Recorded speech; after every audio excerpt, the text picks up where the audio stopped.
Halo teman-teman, kembali lagi di Chill and Enjoy Podcast, Our Passion, Your Entertainment. Yo, kita kembali lagi di syuting kita pada hari ini. Kali ini luar biasa sama sekali teman-temannya, kita kedatangan bintang tamu yang spesial, bintang tamu yang luar biasa. Ini yang penasaran untuk ingin memulai bisnis atau ingin menjadi entrepreneur, kita datangkan narasumber yang ahli di bidangnya. Kita sambut sama-sama Mr. Cuan. Halo Bang. Halo. Terima kasih banyak Bang sudah main di konten kami. Sama-sama. Nanti kita sapa-sapa penonton. Abang bisa jelaskan dulu nih, Abang ini siapa? Tadi kan sudah saya bantu sedikit, gerak di bidang apa, dan ingin kita bahas-bahas sama-sama untuk apa. Oke, baik. Saya lebih dikenal dengan nama Dians. Ya, Dians.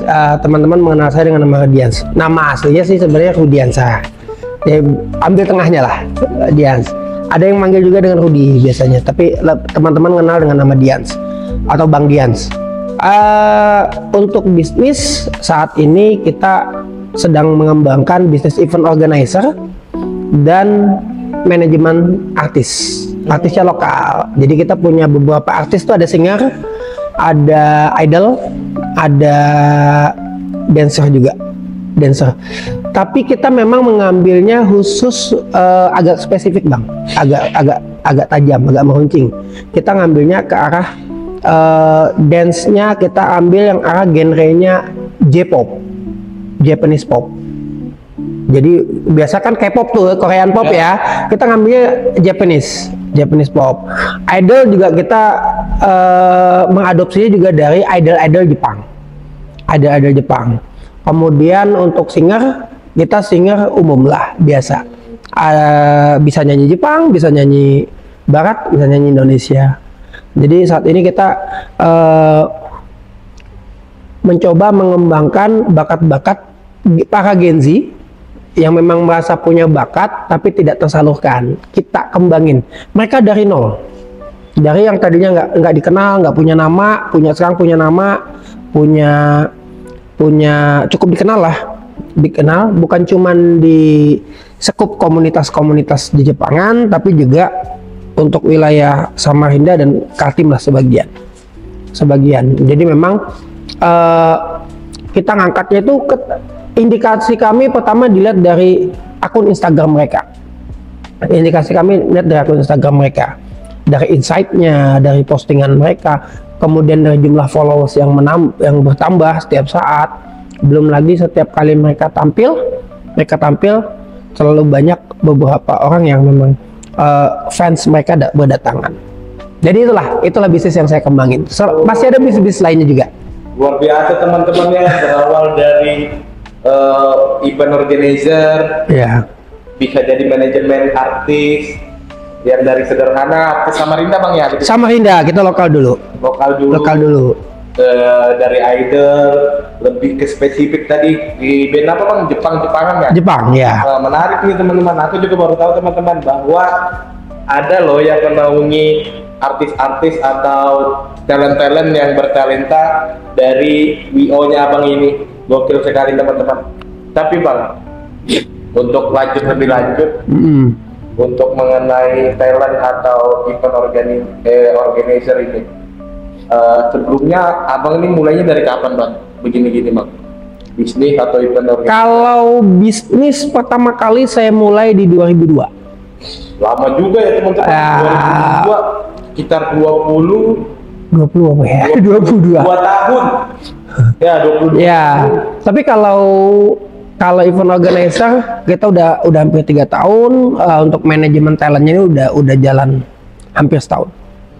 Manajemen artisnya hampir jalan hampir setahun sudah. Ini menarik Bang. Itu kerjasama kita yang naungin artis kah, atau artis itu yang bergabung, kayak misal ada tuh biasanya di Dewa, Republik Cinta, di talent manajemen atau di apa itu? Itu yang gede ya, yang gede skala nasional. Di skala yang lokal ini gimana Bang? Ya, awal saya buka, saya punya satu talent yang salah satunya adalah founder juga. Jadi kita punya nama ROH Entertainment. Ya, jadi foundernya ada 3. Salah satunya adalah saya, dan salah satu di antara kami bertiga itu ada memang memiliki bakat nyanyi. Bakat nyanyi. Jadi kita kembangkan dari dia dulu. Dari dia dulu, begitu dia namanya naik, kita mulai mencari beberapa artis-artis lokal atau orang-orang yang berbakat. Kita tawarin, mau nggak nih berada di bawah manajemen kami. Nah, karena mereka mau, akhirnya kita bina. Kita fasilitasi juga beberapa, terutama kita fasilitasi untuk event panggungnya. Kebetulan kita punya event organizer, ya kita bisa bikin event dong. Bisa bikin event, bisa cari sponsor apa segala, kemudian mereka tampil di situ. Contoh-contoh lokal bang, mungkin teman-teman di Samarinda yang pernah abang naungin nih, event-event apa aja tuh bang? Event kami yang cukup besar kemarin di 20 Oktober di City Centrum. Iya, jadi kita namakan kemarin ROH Superstar. ROH Superstar itu kita tampilkan semua talent kita semua di sana. Menarik. Kan yang kita tahu bang, IO atau talent ini kan market pasar ya. Untuk pembagian job-jobnya itu gimana bang? Pembagian job pertama menyesuaikan spesifikasi mereka. Yang nyanyi ya nyanyi, yang idol ya idol, yang dance. Jadi mereka punya wadah dan waktu untuk latihan sendiri-sendiri. Kita cuma memfasilitasi, termasuk ketika ada job dari mana aja yang masuk ke kami akan menanyakan dulu kepada mereka kesiapan mereka untuk tampil. Jadi yang siap kita turunin. Ya dulu ya sama talentnya. Ya betul. Ada tawaran ini nih, nilai kontrak sekian. Ya. Harus ini, tanggung atau enggak? Ya. Jadi kita turunkan mereka yang siap. Sejauh ini bang, ini menarik teman-teman. Kan event ya sejauh ini paling besar tadi sudah yang dijelaskan ya untuk lokal. Paling ya lokal. Samarinda. Itu biasanya bang pejabat kah atau enggak? Umum atau umum atau event-event kayak kita tahu nih Samarinda lagi banyak event nih soalnya nih. Iya. Event-event yang musik lah lebih banyak. Iya. Ya, ada baru-baru ini kemarin sudah ada tuh di Semalang, nanti ada lagi. Kayak gitu-gitu masuk nih, nggak sih kita bang? Kita belum masuk ke arah sana. Jadi kita masih masuk di wilayah seputaran event-event di Jepangan dulu di awal. Oh iya, I see. Oh berarti abang ini yang biasa, yang event-event di SCP itu ya, yang kadang nyanyi-nyanyi orang gitu. Ya, kita awal kostum ya. Oh iya, ternyata itu teman-teman ada manajemennya. Dan itu rata-rata peminatnya itu lumayan besar bang ya. Maka Gen Z semua. Iya, Gen Z ya kita katakan ya anime itu ternyata besar. Ada gerombolannya, ada komunitasnya. Ada. Dan itu rata-rata ya teman-teman, kalau teman-teman tahu itu event-eventnya itu bisa diselenggarakan tuh tempat-tempat yang oke loh menurutku. Dan itu khusus gitu loh. Iya. Itu menarik tuh bang. Tapi sudah sejauh ini bang melalui IO Entertainment sejauh ini apakah ini tetap akan terus berjalan bang? Tetap akan terus berjalan. Sejauh ini ada plan-plan yang abang nanti rencanakan? Plan tahun depan kita akan menambah beberapa talent. Pertama itu, kemudian ada beberapa talent yang akan kita bawa nanti tembus keluar Samarinda dulu deh. Aku menarik teman-teman, aku masuk ikut join. Iya, boleh. Bang, aku juga punya bakatku ya unik gitu ya. Nanti saya bisa ngobrol teman-teman. Bakat loh ini. Oh, bakat. Bakat tidak semua orang bisa ngobrol. Kalau cuma ngomong doang bisa. Ngobrol itu belum tentu. Ya menarik teman-teman. Tapi abang juga tadi sempat disinggungan di luar tuh masalah bisnis nih bang. Menarik nih. Iya.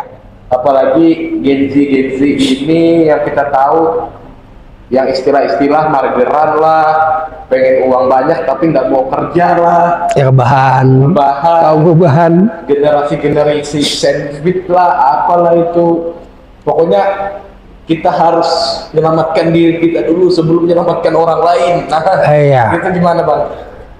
Eh, ada yang lagi viral belakangan ini. Apa tuh? Ada yang bilang generasi TikTok. Nah, jadi kalau saya bilang memang saya tidak mengatakan semua, bahwa ada beberapa Gen Z yang memang dia merupakan korban TikTok. Jadi dia sangat percaya dengan TikTok. Apapun konten-konten yang di TikTok dianggap dia relate. Ya, disetir FYP ya. Oh, betul. Disetir FYP tuh biasanya. Iya. Ada yang viral-viral dikit baru, nah lihat nih orang kayak gini masa kita nggak bisa. Iya. Bagus sih, cuman kan ya kita tahu sendiri lah. Maksud saya, para Gen Z ada pilihan lain selain jadi penonton dan dipengaruhi. Kenapa tidak dia yang membuat konten sesuatu yang menarik, sesuatu yang unik, yang bersifat positif dan bisa memberikan influence pada banyak orang? Nah itu masalahnya Bang, keberanian ini yang sulit. Keberanian. Kalau keberanian satu bisa diasah. Iya, itu pasti. Bisa diasah ya kan? Ayo juga Bang, dulu saya seberani ini. Oh, sama. Ini. Saya kan berawal dari mindset pekerja, nggak pernah berani terjun ke bisnis awalnya. Iya, saya sempat kerja di rumah sakit umum dulu dari tahun 96 kerja di AWS, kemudian di 2002 saya coba terjun ke bisnis. Semua bisnis ya pasti ada gagal. Gagal, buka lagi gagal. Buka lagi. Kalau iya. sekali langsung berhasil itu dipertanyakan. Tanda tanya itu besar. Ada kemungkinan sekali langsung berhasil, cuman ya banyak. Ya, persentasenya kecil. Presentasinya kecil. Ya, belum lagi tuh berhadapan dengan pesaing-pesaing yang kita kadang tidak menduga nih persaingannya seperti apa. Iya, jadi ada yang ketiplek juga. Banyak. Saya pernah masuk jadi kontraktor pengadaan di beberapa instansi pernah. Untung bisa dibilang untung, bisa dibilang enggak. Ruginya lebih banyak. Kalau untung rugi, ya. Mau apa? Mau tengah-tengah nggak bisa. Iya. Kan kembali kaitannya sama modal. Nah, kalau modal kecil ya agak sedikit kita harus berpikir cerdas bagaimana cara memutar. Kemudian saya pernah jalanin usaha-usaha lain seperti jualan alat-alat komputer. Pernah. Yang nggak ngerti apa-apa tentang komputer saya belajar. Bahkan sekarang pun karena tuntutan zaman pasca COVID kita harus menguasai digital. Jadi salah satu cara mengembangkan bisnis saya termasuk IO dan manajemen artis ini melalui digital. Digital itu kenyataan kalau digital, iya. Kita lihat pasarnya. Pasarnya untuk bapak-bapak itu mainnya di Facebook. Untuk mama mainnya di TikTok. Untuk Gen Z mainnya di IG biasanya. IG dan sebagian di TikTok. Tapi kalau kita lihat TikTok itu Gen Z-nya kebanyakan yang usia di bawah 16 tahun. Iya. Nah, sementara yang sasaran kita adalah 15 tahun ke atas. 15 sampai 35 lah ya. Itu sasaran yang paling enak untuk Gen Z. Jadi kita bermainnya di Instagram. Di Instagram saya terapin 3 teknik. 3 postingan tiap hari. Jam 9, jam 12, jam 3. Kemudian reel itu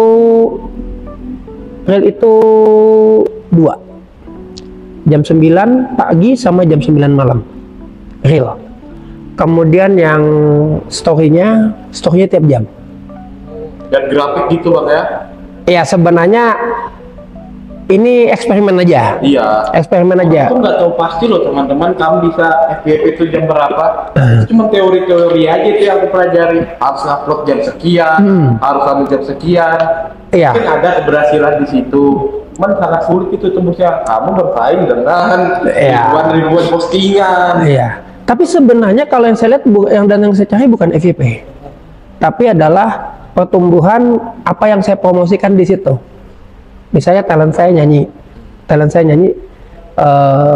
tampilin, saya posting di jam tertentu. Memang di situ dia tidak FYP, tapi karena saya ada tag IG-nya di IG-nya sang penyanyi itu FYP. agak unik memang. Memang unik. Orang tuh langsung mau tahu, oh ini siapa nih? Iya. Penasaran itu teman-teman. Iya. Yang harus dibangun ya personal branding lah kita. Personal branding, ya. Personal branding itu teman-teman kita bilang.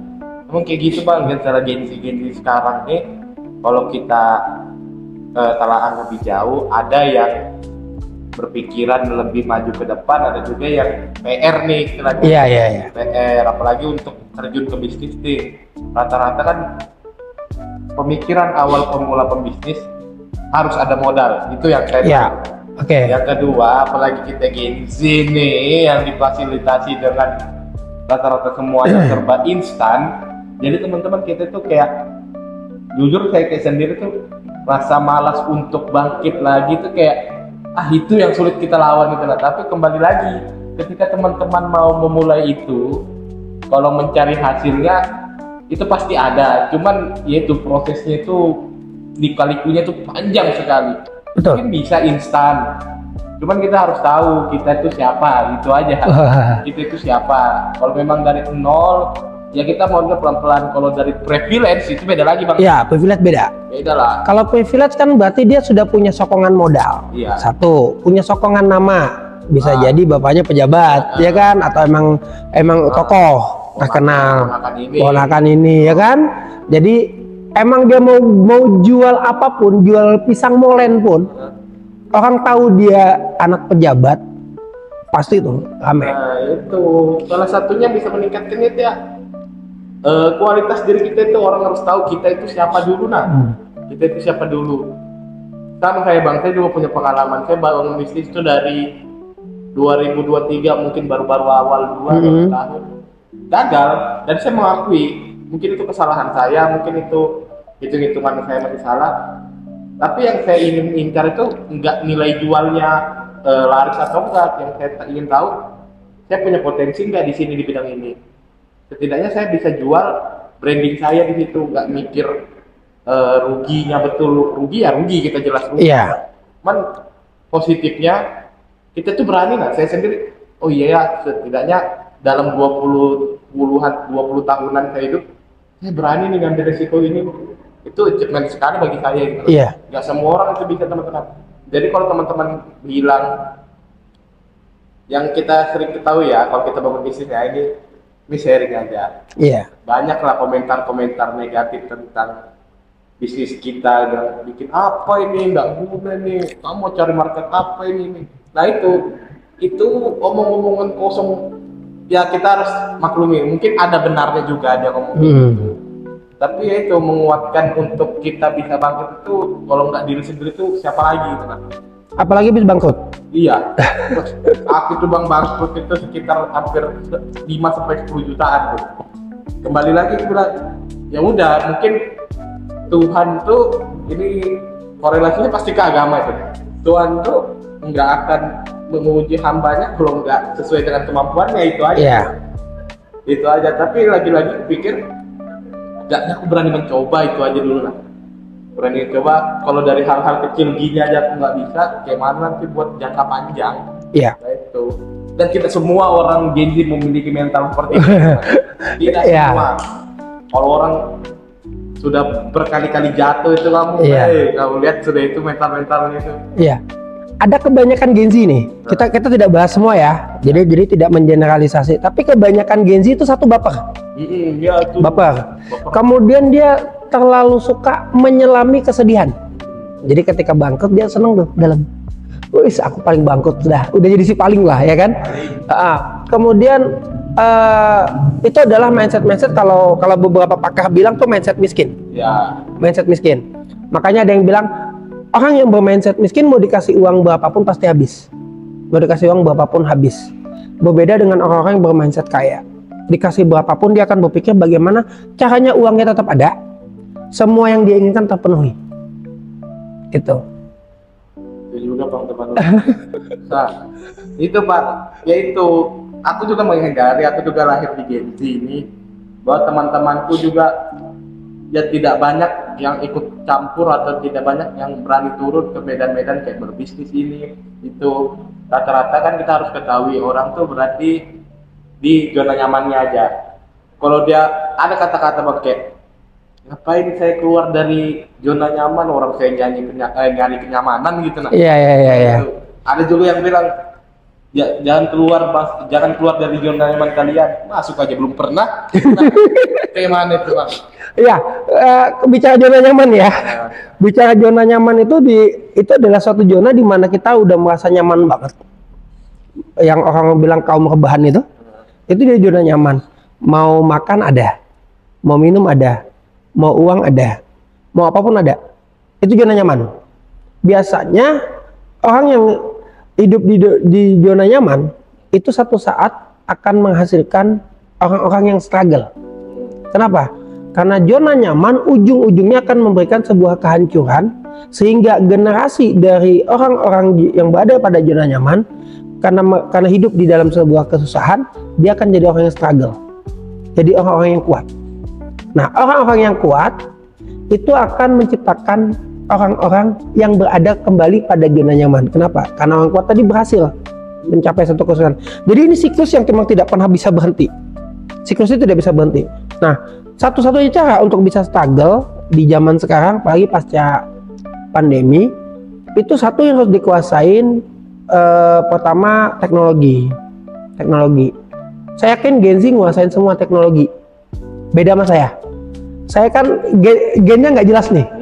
Dibilang Gen X nggak, dibilang milenial nggak. Saya berada tengah-tengah. Jadi ada pakar yang mengatakan saya ini berada pada generasi senial. Dia hidup di 3 zaman. Jadi dari iya.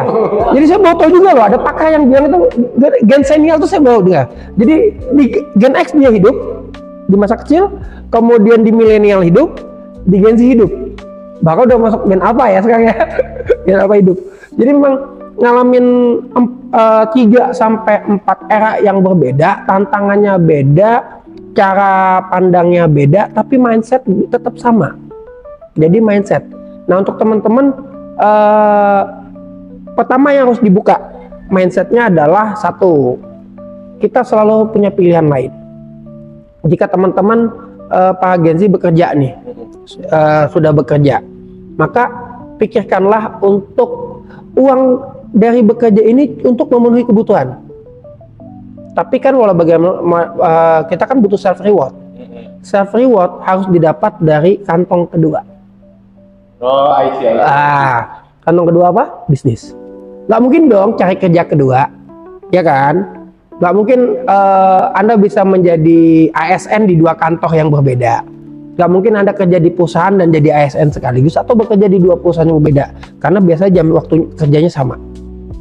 Kalaupun ada itu beberapa lah ya yang memang beruntung, tapi pastinya akan memakan waktu. Seperti teman-teman saya di rumah sakit, ada yang kerja pagi di rumah sakit, sore atau malam di klinik. Tapi perlu diingat, waktu cuma 24 jam untuk keluarga hilang, ya kan? Badan capek, ya kan? Tua di jalan. Akhirnya apa? Uang cuma habis untuk ngobatin. Ketika jatuh sakit karena kecapean, habis ke situ aja uang. Jadi harusnya tadi kita bicara di luar bahwa ada orang yang punya penghasilannya lebih besar. Itu hanya bisa dapat di bisnis. Maka kalau terjun ke bisnis, ubah mindsetnya ke bisnis, bukan berarti harus meninggalkan pekerjaan yang ada. Pekerjaan kepada buka bisnis di sela waktu senggang, ya. Misal apa yang bisa jadi hobi? Kalau bisa bisnis itu sesuaikan dengan hobi, ya. Karena saya memang sukanya dunia Jepangan, saya coba masuk ke dunia Jepangan. Saya coba lihat nih apa nih, karena di dunia Jepangan itu kalau kita lihat, kita aja itu banyak teman-teman di dunia Jepangan itu banyak yang membangun bisnis kecil tapi hasilnya lumayan. Contoh styling wig, semua cosplayer yang pakai wig itu kan wignya bisa kusut, bisa lecek, bisa lusuh. Itu ada yang bagian styling, prepare, jadi disesuaikan dengan karakternya. Itu bayar loh, nggak murah loh. Ada yang 50, ada yang 100, ya. Satu week. Bayangin kalau di setiap event, katakan Samarinda ini udah cukup rame tuh. Bahkan hampir tiap minggu itu ada event. Kalau di setiap event ada 5 sampai 10 orang saja, ya kan, berarti seminggu udah kebayang tuh bahwa penghasilannya. Kalau sebulan berapa, ya kan? Itu bawa satu. Kedua, rental kostum. Cosplayer kan kebanyakan tidak punya kostum sendiri. Ada beberapa yang punya, ada yang menyewa. Jadi rental kostum merupakan peluang. Ada banyak lah peluang. Jadi tinggal memanfaatkan hobi untuk bangun bisnis. Menarik nih teman-teman, cukup dalam sih tadi itu dari awal gimana Abang yang menjelaskan prepare membangun mixing dari awal, tapi yang garis besarnya kita bangun itu lagi-lagi mindset teman-teman yang harus kita patahkan itu, apalagi generasi Gen Z ini ya, Gen Z ya, Abang ya. Bagaimana kita bisa memutus rantai itu yang kita biasa malas atau kita biasa berleha-leha. Toh kalau kamu hidup paling banter berapa tahun sih manusia ini? 60 paling rata-rata orang Indonesia. 60. Kalau dapat 80 itu dapat reward sudah itu dari Allah Subhanahu wa taala itu. Tapi mau sampai kapan kita tetap harus kayak gini-gini aja? Toh kita harus percaya juga, ya kita harus percaya rezeki itu sudah ada yang ngatur. Tapi kalau kamu nggak bisa diatur, mau gimana rezeki itu mau datang? Kayak gitu ya teman-teman, tadi cukup banyak. Nah, ada teman-teman bisa ambil sini. Abang ini berkarir dari tahun 2002, dari tahun 2002, 23 tahun, 22 tahun Bang ya? 22 tahun dia berkarir, dan dia sempat masih berkarir di usia-usianya segini. Tidak lain tidak bukan itu semangat Bang ya? Semangat itu terus. Semangat. Kita pasar turun, gas terus gitu. Iya, yang pasti mindset sih. Mindset. Dan hal gini ya, Mas sendiri mendukung ya buat para Gen Z, anak-anak muda yang pengen mau bareng bisnis bareng. Nah itu gimana Bang? Gimana Bang? Sebelum kita closing ini, menarik ini. Boleh. Ya, kita kan belajar juga ya. Iya. Kita pengen belajar mindsetnya, belajar blueprintnya. Itu gimana Bang? Jadi yang pengen belajar bisa nanti DM langsung di IG. Master Cuan ya. Master Cuan. Mau belajar, mau buka mindset, ya kan? Mau butuh ide. Kalau butuh ide gampang deh, pakai AI juga dapat, ya kan? Cuman itu mau gerak dan dibantu. Teman-teman yang sudah berhasil ya. Iya. Dan kita bimbing biasanya teman-teman.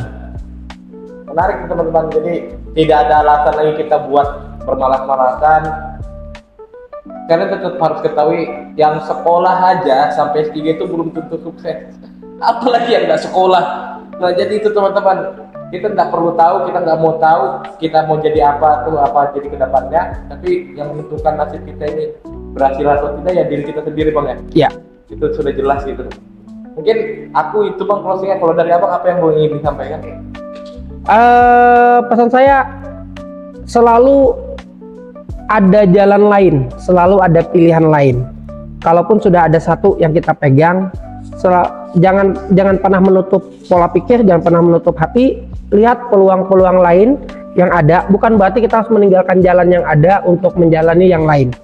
Jadi peluang-peluang baru itu kalau bisa diambil, jadikan. Karena kita nggak tahu nih ke depan. Apalagi kan menurut banyak pakar di 2025 akan ada resesi besar-besaran Indonesia. Itu akan bahaya tuh. Kalau kita tidak mempersiapkan diri dengan keuangan yang cukup mumpuni, kita bisa tergulung. Jadi butuh mindset yang ubah mindsetnya dan lihat peluang-peluang yang ada, dan jika kebingungan bisa konsultasi kok. Ya.